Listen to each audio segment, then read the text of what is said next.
Hello, dear students. You are most welcome in our English YouTube channel, English Literature and Grammar class. Dear students, today we are going to enjoy the famous poem Alexander's Feast or The Power of Music, composed by John Dryden. You know, we have read a satirical poem, Sadville, and Sadville poem was a satirical poem, and in Sadville poem, Dryden makes an attack on the literary incompetencies of Sidwell.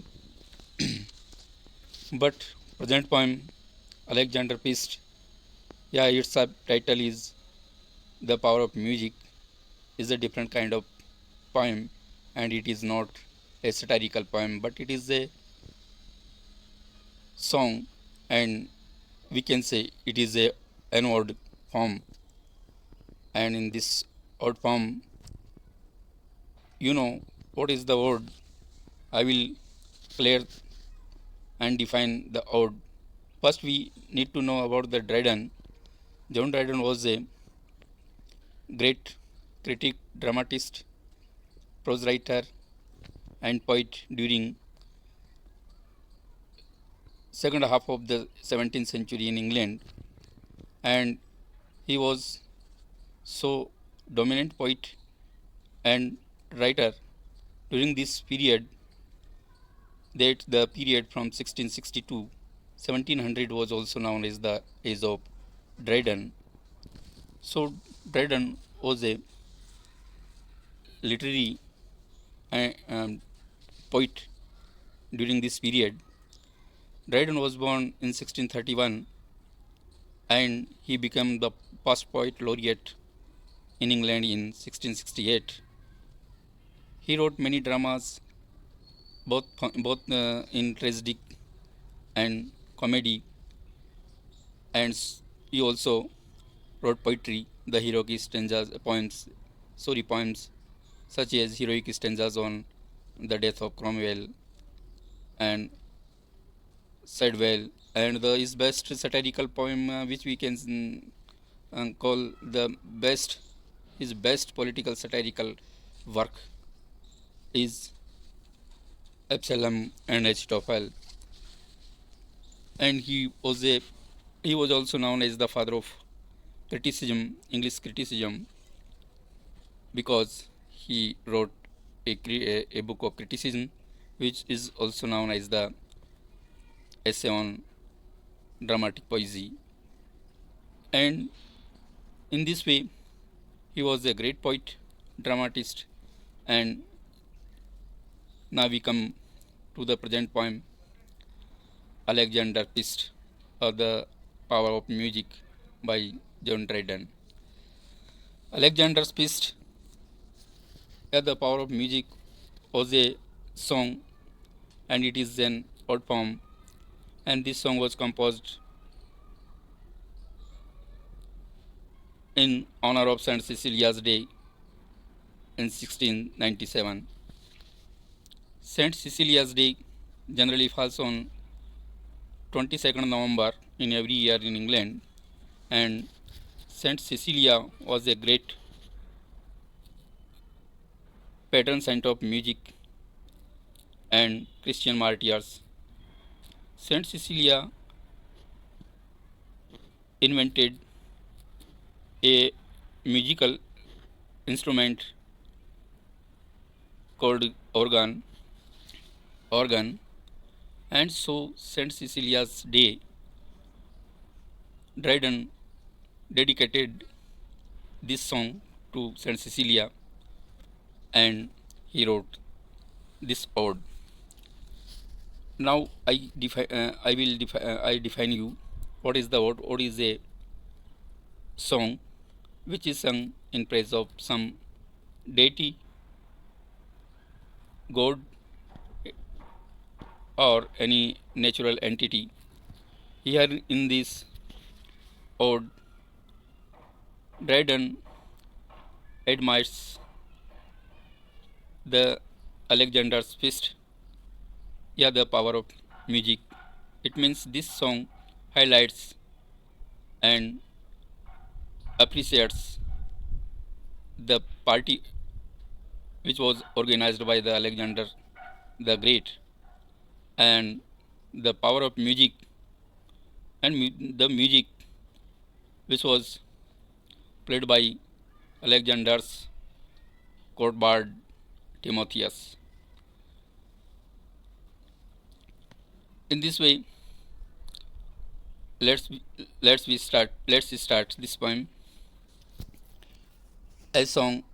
It was at the royal feast for Persia own by Philip's warlike son, aloft in awful state, the godlike hero sat on his imperial throne. It was at royal feast for Persia own. It was the royal feast, which was organized by Alexander the Great on the occasion on the celebration of victory on Persia. As you know, dear students, Alexander's other name is also known as the Alexander is also called as the Sikandar Mahan. Sikandar महान मकदूनिया के शासक राजा Philip का लड़का था और Alexander पूरी पृथ्वी को जीतने के इरादे से निकला था।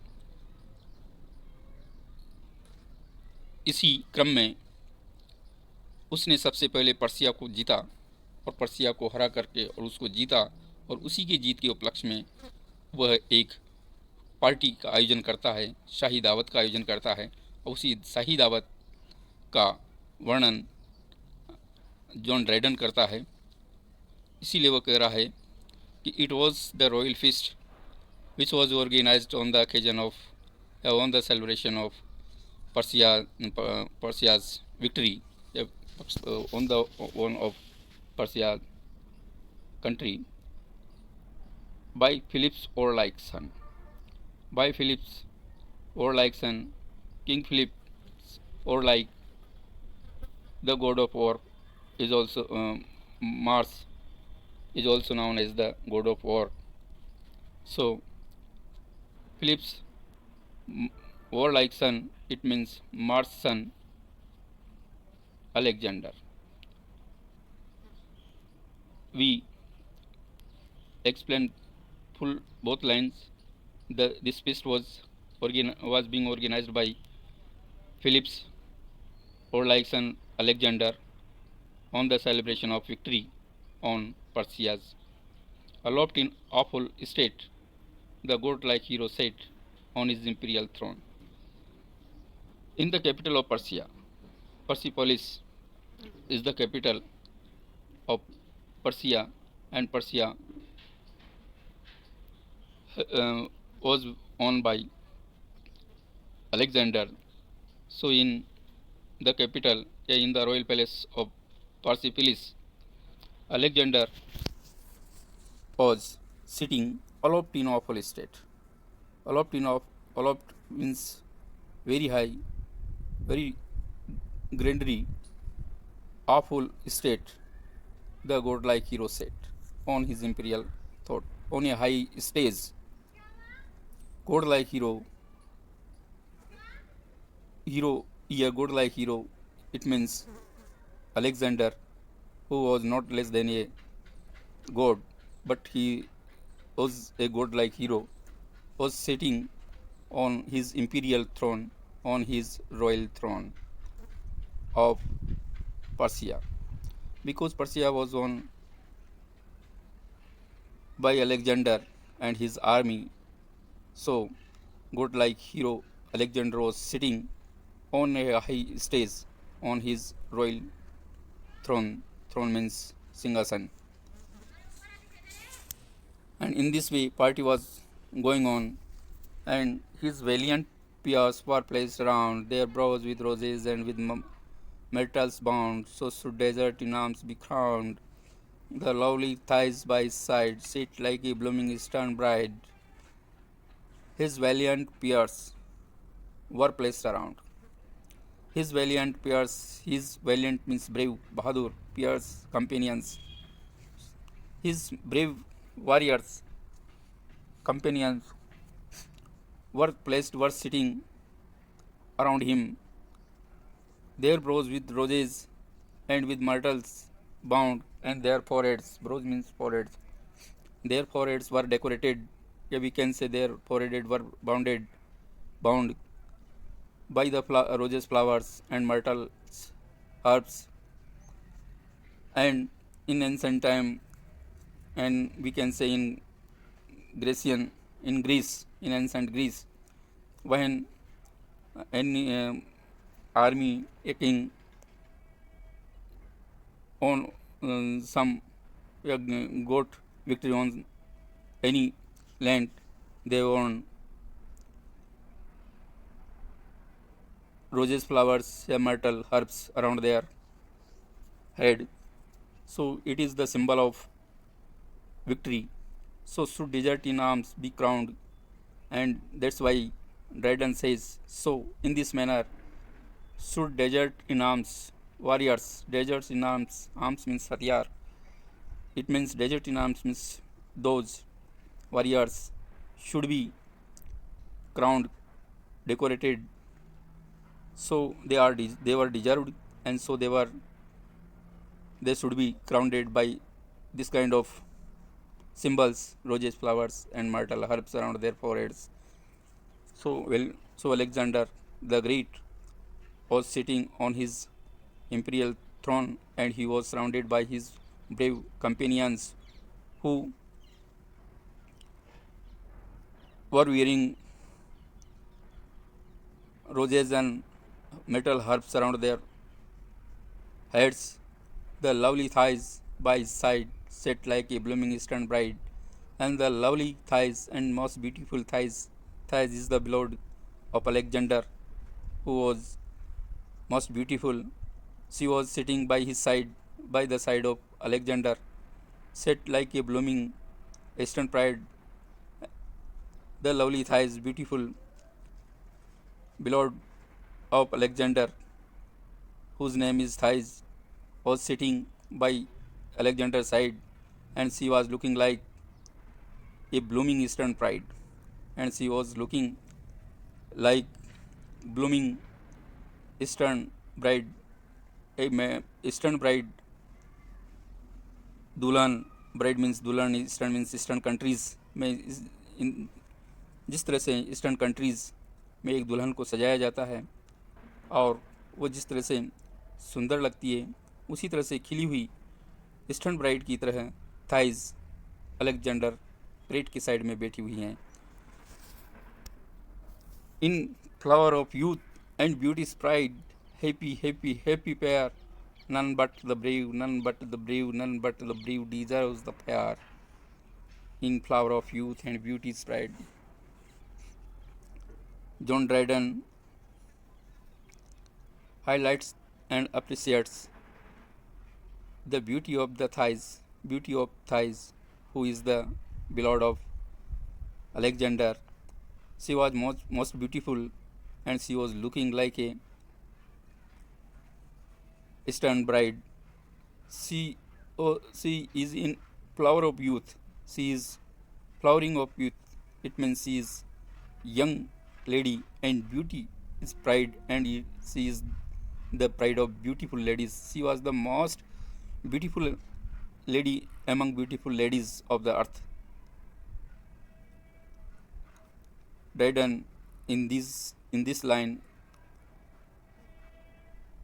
appreciates the beauty of thighs. Happy, happy, happy pair. Dryden calls this pair means Joda, means Alexander or thighs. Both are very happy pair in the world. Such poet want to say. Poet Dryden says that this pair is the happiest pair in the world. None but the brave, none but the brave, none but the brave. No other person than brave, no other person than brave, no other person than brave. Man means Alexander is the only one person in the world who is the brave and who, that's why he deserves for this fair lady. Fair means this fair lady thighs. The word fair refers to the thigh. Here Dryden makes repetition. Happy, happy, happy.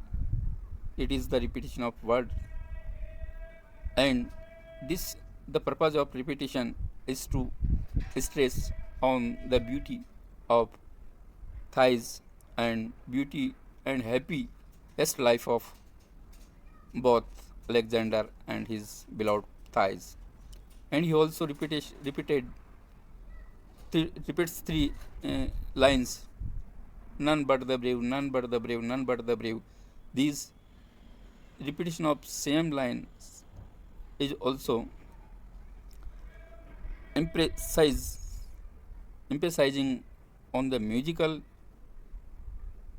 tone, and it also highlights the brave witty, yeah, we can say brave bahaduri of Alexander the Great. So he wants to say the only brave man has the brave man such like Alexander can deserve, could deserve for such kind of most beautiful lady, for this most beautiful lady.